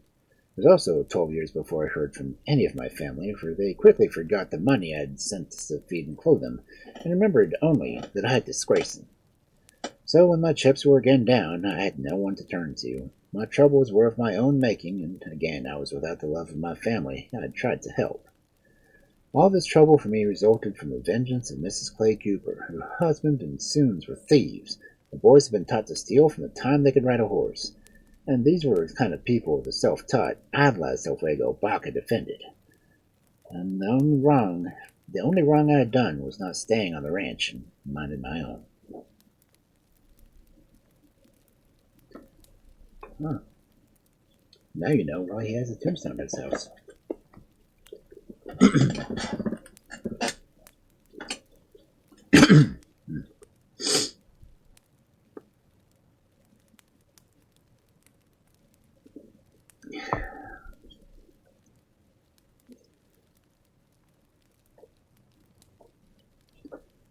Chapter 23. Little Ethel B. dies. Half crazy with regret and remorse, I took the train for Bradshaw, Texas, vowing to myself every mile of the way that I would settle this mess and get my family back together. I loved my wife and babies. I wanted to settle down on our ranch and never leave again. But little did I realize the beautiful young woman who had given me 5 sturdy sons would not be able to share my dream. Ethel was a mere child when we married, and leaving her parents had broken her heart. I located Mr. Hancock's place through the inquiry. I met him in the cow lot and tried to talk to him. He was tight-lipped and haughty with me. "Mr. Hancock, when will Ethel be here?" I asked brokenly. "Any day now," he snapped and continued working without looking my direction. He was not surprised to know I was alive, because Ethel had already told him. "Would you go to Esperant and help her get the cotton gathered so she and the children can come to me? My brother told me she is in bad health. I want my wife and children with me." "Go yourself. It's your family and your cotton. I don't want to get involved." I wanted to tell him that if he borrowed insurance money from Ethel, he was already involved. But he agreed that if he couldn't, he would go send someone. I told him to explain to her how she had laid herself liable for prosecution by law by taking the money. I went to my place in Sterling County to wait for them. I was a trapped man. I knew that if I surrendered, I would have to stand trial and pay back the money she took. On the 20th of January, 1920, Ethel brought the children to me. She arrived in San Angelo about 10 that night. She had taken the train from Hamlin that morning, so she and the children were worn and sleepy by the time I picked them up. Their telling my sons that they would see Papa cheered them, and they did their best to stay awake for me. Ethel was frail, distraught, and suffering from tuberculosis in its last stages. She had become so weak during the trip that several times she almost passed out. I was afraid that if she saw me at the station, she might faint or begin to cry, so I gave the boy a quarter and told him to help the lady with the 5 boys to a cab that would take them to the Linden Hotel. He did his best for us. I had her room ready, and I received word from her when she would arrive. I waited until she had had some time to get settled in, then I went to her room, opened the door, and quietly stepped in. She had taken the wraps from the children and started to take off her own coat when she turned and saw me standing in the middle of the room. Her eyes moistened, and she threw up her hand and cried weakly, "Oh, Papa dear!" She ran into my waiting arms, and I began to cry. Then Ethel sank to the floor in a dead faint. The little boys were trying to help her. I gathered the small bundle into my arms and carried her into one of the beds and laid her down on it. The children then rushed to me, hugging and kissing and crying, all trying to talk at once. I hardly knew my two youngest sons. I got loose from them by telling them we had to take care of Mama. I wet a towel and began to bathe her colorless face. I was kneeling beside her bed when she came to. The children were gathered round trying to tell me about their train ride. Ethel began to cough and spit blood. I knew she needed the best of care, and immediately. I was sorry for her. I held her close to my breast and begged for her forgiveness. "You were so right, Ethel. I've been wrong for all of this. I need you. I love you, and most of all, you must forgive me and take me back." I let the tears fall without shame. She grasped my ruffled hands and kissed them both. She cradled my head near her thin body and cried weakly, tears mingling with salty, forgiving tears. "Byrd," she sobbed, "I've brought the children to you. Dr. Jordan says there's no hope for me. These boys need you. Their papa. I want to stay with you until my time comes. Please." "Please, Ethel, don't talk. I'll get the best of care for you. Forgive me." I soothed her by gently stroking the long brown hair. She cried softly as she talked. "Byrd, I've made a mess of our lives. I've ruined yours. You cannot get back the money I loaned and never should have taken it. What will we do? We let a devil ruin our lives, Byrd. What hope is there now? He has won. Mrs. Cooper has won." I tried to get Ethel not to talk, but she wanted to get it off her mind. Before I'd wondered if maybe she had taken the money knowing I would be the one to suffer for it, but now I knew Ethel was not capable of that sort of thinking.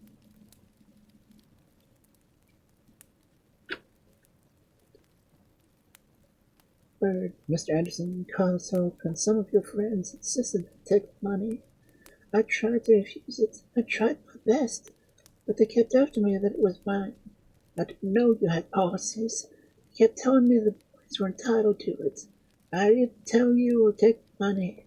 Finally, they left us at the bank for me. The agent came out and tried to get me to take it, but I wouldn't. I tried to deny the money and found out my health was so bad." She never talked much about her own health, mostly just what would happen to me and the boys. That night, she lay back on the soft pillows and sobbed her heart out. I ushered the boys to another room, showing them the gifts I had brought for them.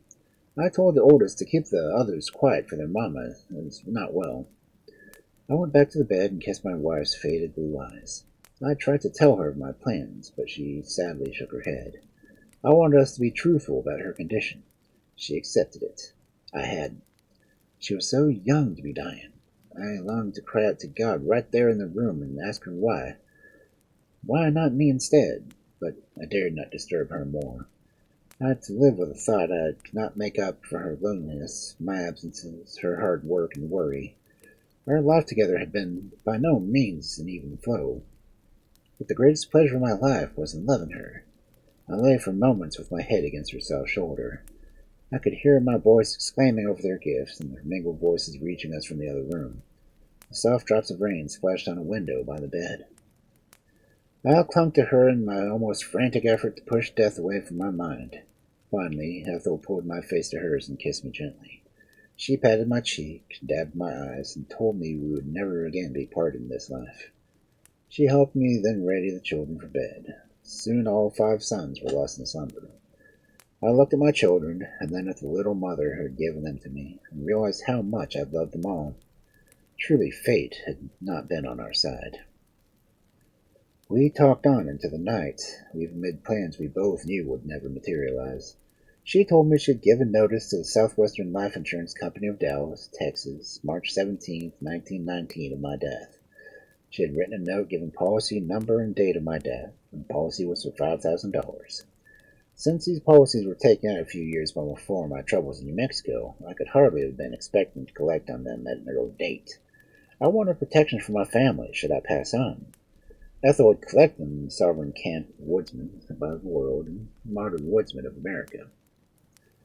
Byrd, rumors are flying in Aspermont that you are not dead. Do people in this area know you? She whispered from her side of the bed. Only as J.H. Cochrain. I don't know really nobody here.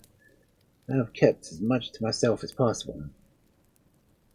Someone reported to the sheriff that he saw you on the streets. I came here also to warn you. I'm responsible for your real troubles. Mr. Cope and Pat Anderson kept insisting I take the money. I didn't want to. A man named P.C. Creamer with the Southwestern Life came to insisting that we open the grave. I told him I would shoot anyone who went near that grave that was not to be opened. Twice before Sheriff King resigned from office. Byrd, he came by and told me he had heard rumors you weren't dead and asked me about you. I told him I'd been bothered enough. He took up the matter with a grand jury for investigation.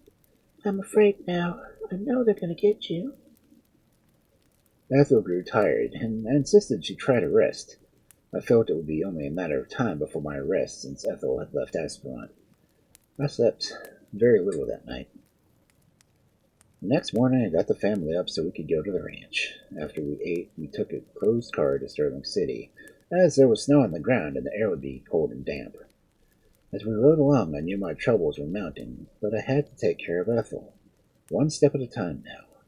I tried hard to look on the bright side as the car climbed from the canyon to the top of the divide that lies between Concho and Colorado River. Ethel was very pleased with the new house. It had electric lights, new furniture, and 4 extra large rooms. After she had inspected the house, she came back to the fire where I was sitting in a big chair with all my 5 boys around me. She knelt by and said, Papa, I belong with you. We'll figure a way out. I didn't want this to end. I kept thinking of Dr. Jordan's words that it was just a matter of time. I lost no time searching out the best doctors in the area, but she was never well after we met again in San Angelo that snowy night. Dr. Brandon came out and gave us no hope. Her cough was worse and she hurt all the time. She got too weak for work, and when the doctor ordered her to bed completely, he said she wouldn't even get up to eat. I called on Dr. Everett to examine her. The pain had begun to be unbearable. Many sleepless nights were cried together as I sat on the bed and cradled her wasted body and arms ached to give her back to life. Dr. Everett told us that she had tuberculosis in its last stages, and he could do nothing for her. Next, I took her to Dr. Kellogg, a masseur, where I found that he could at least relieve intense pain. This was in San Angelo. At first she seemed to be getting better, but while she was there she was exposed to measles, and within 10 days she was much worse. She didn't have the rash, but the fever shot up so high that I called Dr. Brandon again, and he turned and called Dr. Everett. Dr. Brandon told Ethel she had only a few hours to live. She knew everything going on until she died. I asked her if she wanted me to send for her parents. At first, she said no, but on the 9th of May she told me to send word that she was dying and wanted to see them. I called on the telephone, and by 3 in the evening they had arrived. Mr. Hancock came in to see her only once. That was when I went downstairs and told them she wanted to talk with him alone. Some of the people we met in Sterling City came in and out of the room. The doctor was caring for 4 boys. A neighbor was caring for the 4 boys. After she talked to Mr. Hancock, I went back to her bedside. She told me bravely that she was not afraid. She whispered, Byrd, take care of these boys and rear them to fear God. Please don't worry about me. I'll meet you all in heaven. Don't grieve, for I know peace, for there will be constant pain. She closed her eyes for a moment. I bent close to her. Papa, promise me you won't try to get that money from Daddy. Don't prosecute him. Her pale lips moved a little more, but no words came. She slipped her gold ring from her finger and handed it to me. As I took it, her hand fell against the bed sheet. I held Ethel Bay in my arms and sobbed, and there she died. Someone touched my shoulder. Someone pulled a sheet over her face, and someone led me from the room. I got control of myself, and I talked to someone about funeral arrangements. We laid her to rest in Sterling City Cemetery the next day. Then I went after my children. I held them close once we got home and told them their mama had gone to meet Jesus. I knew the years would come and go quickly for them, and time would erase her memory from their little minds. But time could do nothing for me.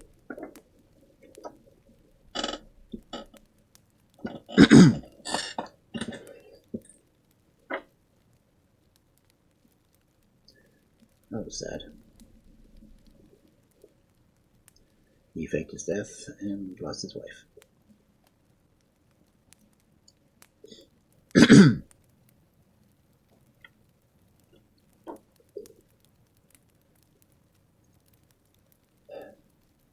Chapter 24. I'm apprehended in 1920.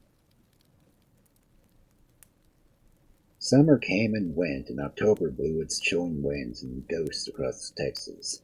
I am apprehended.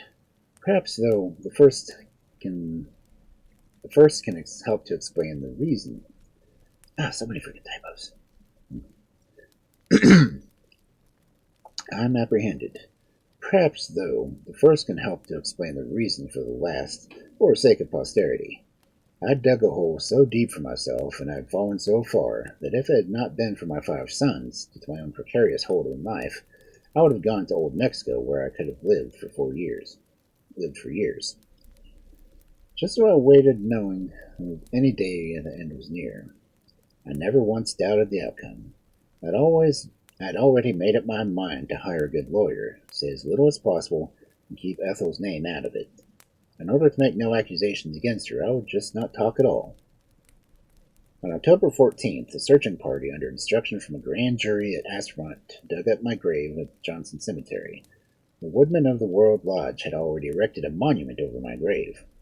This search was headed by the new sheriff, Bailey Bingham, whom I had known since my youth, and who had very little use of me since I had caught him trying to steal a quart after a church social.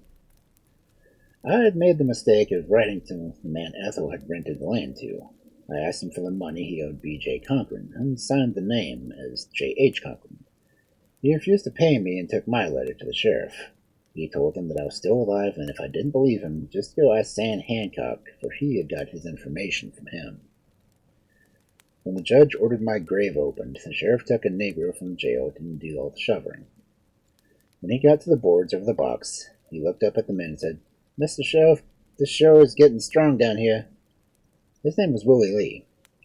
He had served 16 months as cook in the United States Army, and a good part of that time having confronted the most perplexing trials and problems at various times as any of the men. Previous to his joining the Army, he had been charged with murder by a court and was given a choice of prison or Army. When some inspectors asked Lee if he was afraid while digging into a grave, he declared, "No, sir, I ain't scared at all." We dig down the boards and lift them out, and there weren't nothing there, just an empty box. My friend Pat Anderson said, "Where's that litigant? Let me get another look." I thought he was dead as heck on that cooling board. I saw him just in money with my eyes. "Where's that litigant? Let me take another look. I thought he was dead as heck on that cooling board. I saw him with money on his eyes." On the June night, my sister, Pearlie Wilhite, living in Fort Lipson County, wrote the sheriff of Sterling City about my children. Ethel had written to her before her death and had told her about the 1,900 acres I had purchased there without mentioning I was alive. Sister assumed I'd purchased land before my death. She had attended the funeral and thought I was dead. So when she learned of Ethel's death, she concerned herself over the care of the 5 orphan boys. Force of habit and signing my name caused me to be arrested. The sheriff answered her first letter himself, telling her that their father was caring for them at the ranch. She wrote informing him that the father was dead and that she was attending the funeral. Everything was falling into a neat trap for me. Sheriff Roberts had called me about the first letter, and I denied knowing the woman. When he called about the second, he asked to come and answer the letter myself. After I answered the letter, I read it off to Sheriff Roberts. When I got told the signature I read was B.J. Cochrain instead of J.H. Cochrain, he became suspicious. He remembered reading in Fort Worth Star paper the following: "Grand jurors open grave at Aspermont, find coffin empty." He wired the Southwestern Insurance Company of Dallas and asked if they wanted a B.J. Cochrain. The insurance company repeated the message that Bailey Bingham had sent Roberts a telegram about the matter that had been turned over to Esperon authorities. Bingham wired Roberts offering a reward for him to hold me since the grave mysteries seemed to be dissolving. I was arrested on Thursday morning. Sheriff Roberts called me to come by his office. 2 deputies had been placed outside his office. They nabbed me just as I walked up to the door and placed me into the jail. From the way they handled me, Bailey must have told them I was dangerous. I felt tired and glad all the same. Bailey Bingham came from Sterling City for me. He gave Sheriff Roberts $250 for making the arrest, and I heard them tell the sheriff, "When I knew Conklin was back in Esperant, he wore a heavy mustache, but I recognized him even without it. That's my man." I asked Bingham if he would take me back to Esperant, quietly, without fanfare. He did his best to get all the publicity he could out of the case. Headlines in the Abilene paper read, "October 25th, 1920. Central figure in grave mystery is carried to Esperant County. Arrested by Sterling City Sheriff Bailey Bingham." I refused to give out any statements to the press, and refused to let them take my picture. I did not know until I asked Bingham what had happened to Hoggart Nursery. He told me they had been arrested as soon as the grave had been found empty. Both men had denied any knowledge of the fact that the grave contained only an empty box. When Sheriff Bingham put me in jail, he took no chances of my getting out. He kept me locked in the strongest cell, refused to let me see the papers, and I wasn't allowed to talk to anyone before I appeared before the grand jury. On the way to the courthouse, he handcuffed me and made me walk ahead of him and 2 deputies. I guess he thought if the grave couldn't hold me, he'd better not take any chances. He was thoroughly enjoying the gathering crowds. After I appeared before the grand jury, I was jailed with Hoggett Nursery until bond was raised. There was a young reporter from Abilene who kept trying to get a picture of me, but I turned my face from him all I could. Bingham sent him to jail to take my picture as they were taking me back to jail. As I came into the gate, I had my face to him, and he tried to get my picture. I saw a word of 4 birds and 5 feet long trying to near me, and so I picked it up and made a run at the boy. He just weighed about 215 pounds. I was handcuffed and couldn't run very fast, but I landed him one between the shoulders, and he tried to jump the fence. I let out a Comanche yell, "Catch him! Catch him!" Fred Carter grabbed me by the shoulders before I could strike the boy again. The judge finally set my bond at $4,000. Then I was free to go see about my boys. Pat Anderson had also been accused of conspiracy since he had issued the policy of life insurance for me, and Hoggett Nursery were able to make bond also. I warned both them to say nothing.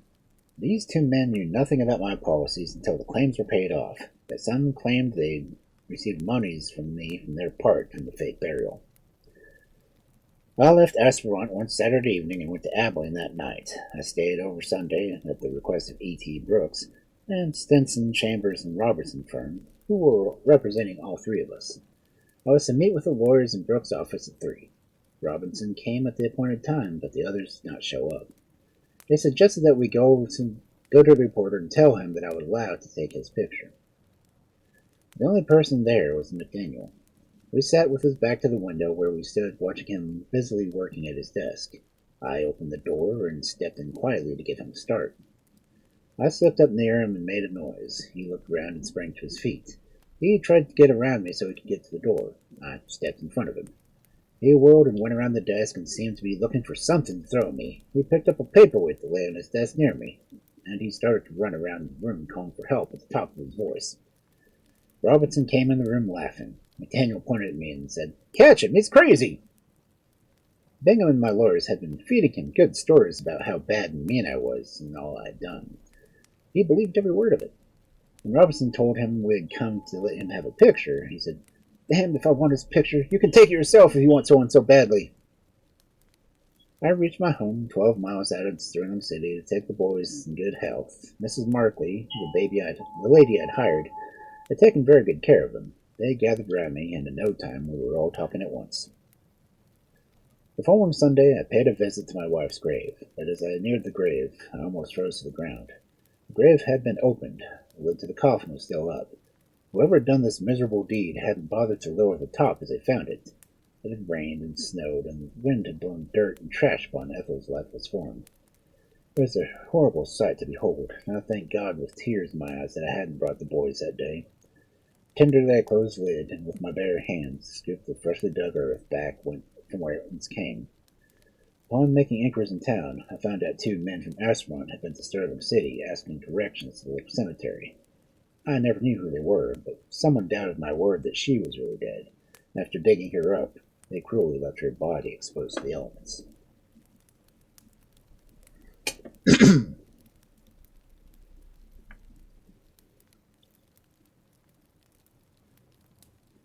Chapter 25, Huntsville Bound. On March of 1921, my case opened in Esperance, Texas. The case had been given so much publicity for the past 2 years, the schools were dismissed, the courtroom was so crowded with people standing in the halls. Some people in the stairway trying to see me. I had an ad in the paper for a woman to care about my sons. While I waited for an answer, I carried my 5 sons to the courtroom with me that day. Day after hot, sweltering day, I sat before curious onlookers, holding the children near me, trying to keep them quiet. Most of the time during the trial, I sat and read the paper or played with the boys. I seldom caught the layman's turn for the shuffle. When Bailey Bingham brought me from Sterling City, we spent the night in Abilene, and while I was in jail at the law firm Stenson, Chambers, Brooks, and Robinson came to me asking to represent me. If I had known then what I do now, I would have gone to the courtroom without a lawyer, and except one appointed by the state. They cleaned me out, and I still served my time. I was never allowed to stand. In fact, I refused to let me talk during the entire 3 trials in which I had been presented to me. I told Hoggett Earthry over and over to admit nothing. Earthry did as told, and was given a suspended sentence. Hoggett got scared and told them 7 different stories. He told me later that when Bingham came to him each time, he'd say, "Hoggett, they didn't believe this story this time. Tell them another one." And he did. He got 2 years for his part in perjury. I deeply regretted that I had been foolish enough to let these 2 fine farmers get themselves involved in this plan. But I was really torn up when my friend Pat Anderson was hauled into court by the insurance company, accusing him of taking part in the collection of the money from them. He sold me a policy, but Pat had no idea I was alive, and he received no money. In the meantime, Baca got wind of the fact I was alive, and he wired Bailey Bingham and they met in El Paso. Baca insisted that I be turned over to him. He said, "If you let them have Cochrain, then that state of Texas won't spend any money on the trial." Bailey Bingham testified in court. Bailey added, "But I knew the reputation of Baca, and refused to let him take Cochrain." I choked down a lifetime of burdens during those agonizing months, one delay after another.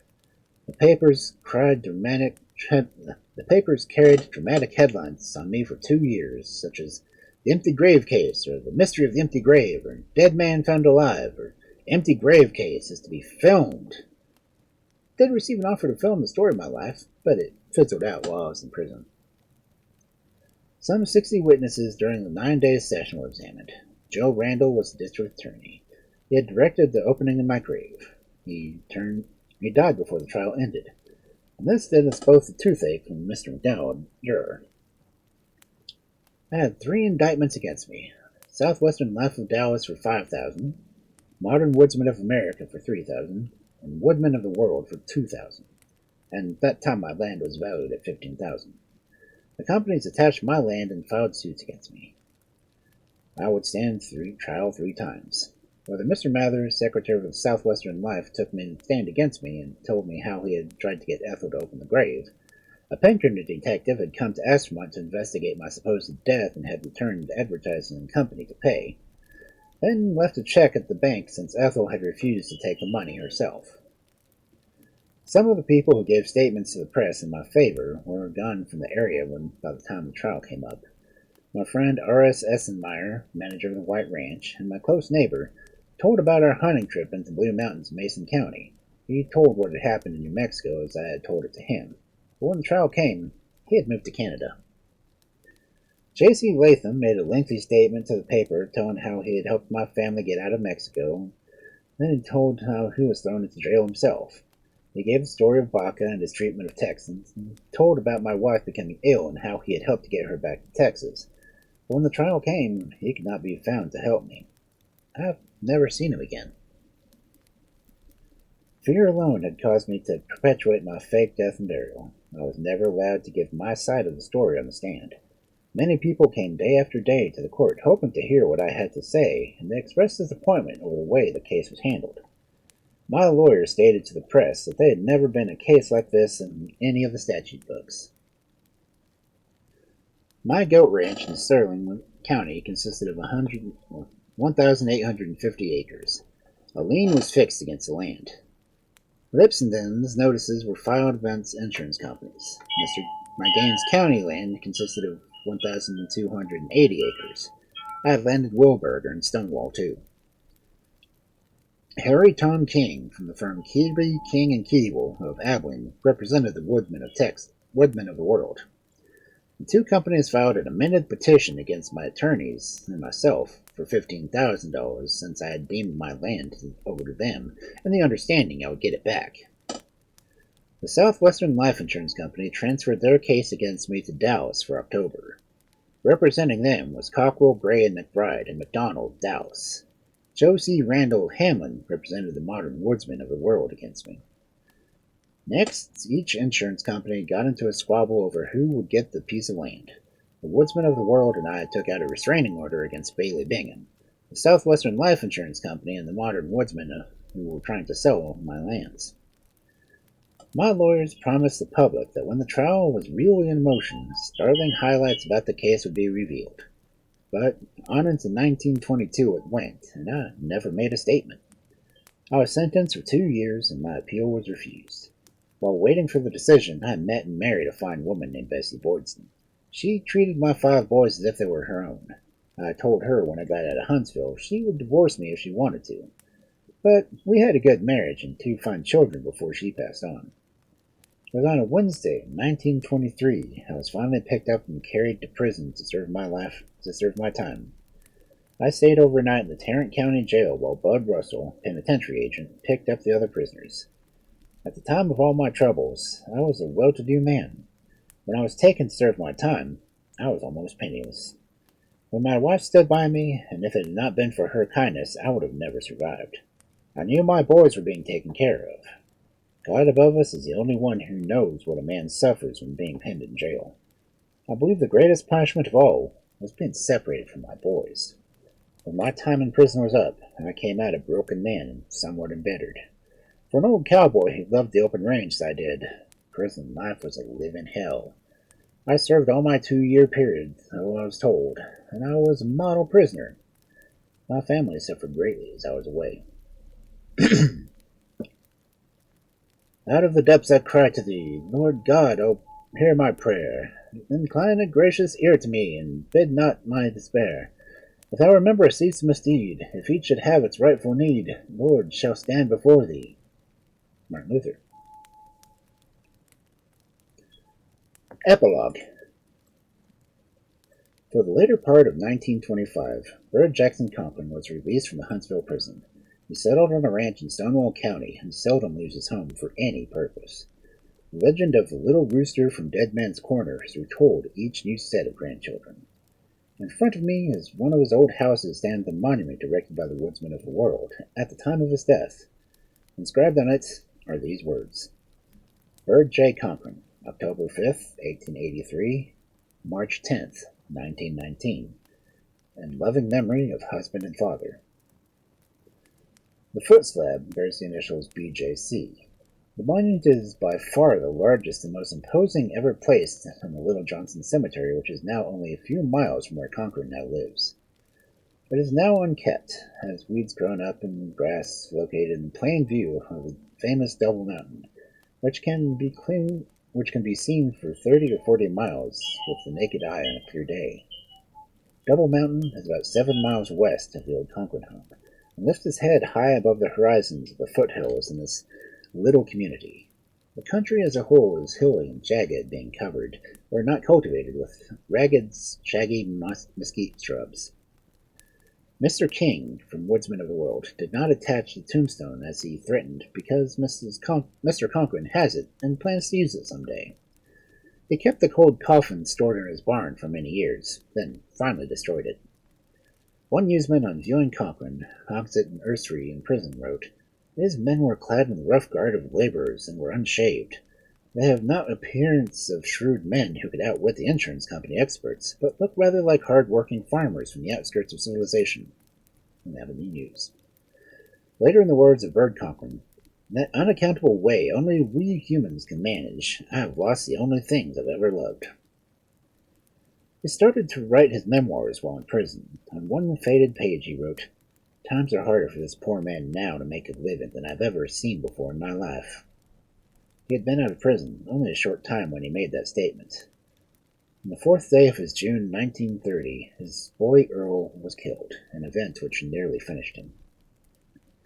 Reverend E. L. Yeats, wrote the author, "When I was a pastor at Ostermont, Cochrain was still in the pen, but when he got out a while before I left. A child was born to him and lived only 7 weeks. Mr. Cochrain would take the little baby in his arms and drive an old Ford pickup over the rough country road in the heat of summer to a doctor. I held the services when the child died. He stood quietly until the grave was being filled. Then he took a shovel and helped fill the grave. He remained until all were gone. He just remained. Then he fell over the grave and, lying there, wept bitterly. This was in August or September of 1925. Once, while I was with Mr. Cochrain taking pictures of the old Johnson Cemetery, he said quite seriously, 'The cemetery hasn't changed since I was buried here.'" In 1922, Byrd Cochrain's dad died in Elda, New Mexico. He hadn't seen his father for some time and was unable to go to the funeral. His mother lived to be 96, and they never really got along well together. My interest in Byrd Cochrain came while I was yet in my teens. In those days, the main highway, unpaved, between Roten and Peacock ran by his house, and the mighty close to an old tombstone he had sitting in his front yard. When I asked my dad about the monument, he told me briefly about Dead Man's Corner and the man he had known as the Little Rooster. Legends grew with the telling. I heard he had struck it rich while hunting gold in Old Mexico, but after knowing this fine man, I am confident he worked for everything he has ever owned. Long after men laid their guns aside, Cochrain and his boys rode into Aspermont on horseback, with his gun strapped to his side. Today at 87, his spurs are rusting somewhere in the garret of the past. He watches with many regrets of his candle of life burns lower each day. He longs for the solitudes of vanished ranges. He hates the miles of wire that has imprisoned the open areas. Behind those faded blue eyes are memories of cattle drives, open skies, blizzards, waving of the weavers, the hot gun battle, fraud, death, and imprisonment for him. He is quick to tears, but has lived long enough to realize man destroys man. He awaits his summons to ride on and join his many loved ones who have gone before him. Okay.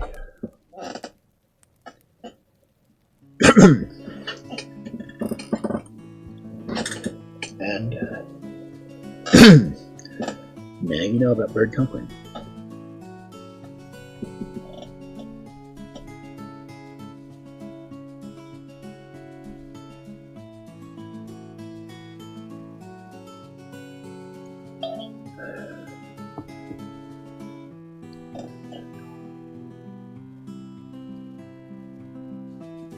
So, interesting man.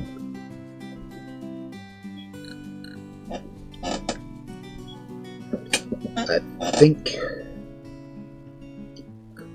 I'm related to the Boydston part of the family. I would have to double check.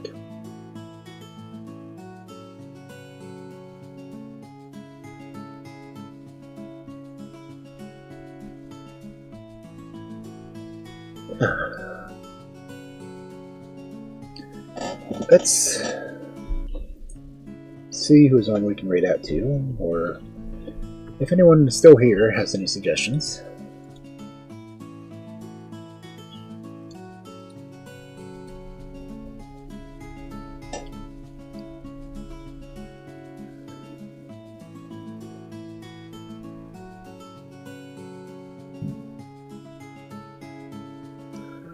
Let's see if Oprah's on. No, it's not. Is Herb Griffin still on? I saw them pop on a little while ago. Yep, they're still on.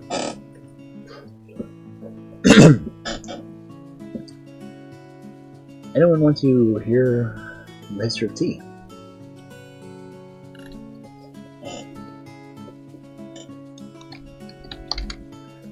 I think I'm going to go ahead and write out.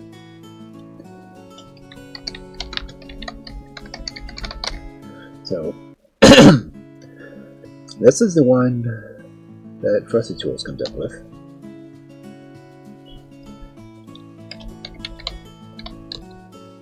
This is my regular raid message for followers.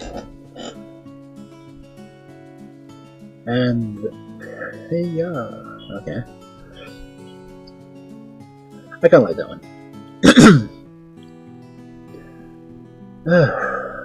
Fairy Tales Tomorrow. Still in, well, a lot of the fairy book. I have to stop and remember which book I'm in. But I hope you all have a wonderful night.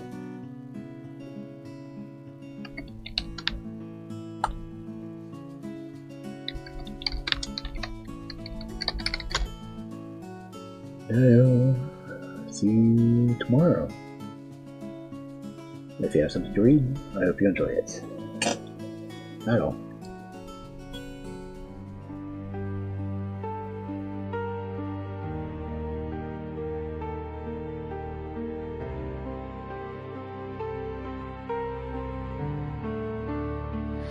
In the hollow of the night, shadows weave and twist. The wolf has told his stories, wrapped in mystic mist, lurking in the silence where the echoes softly play. The echoes of forgotten tales, dimming as they sway. The hours drip like candle wax, slowly melting gold.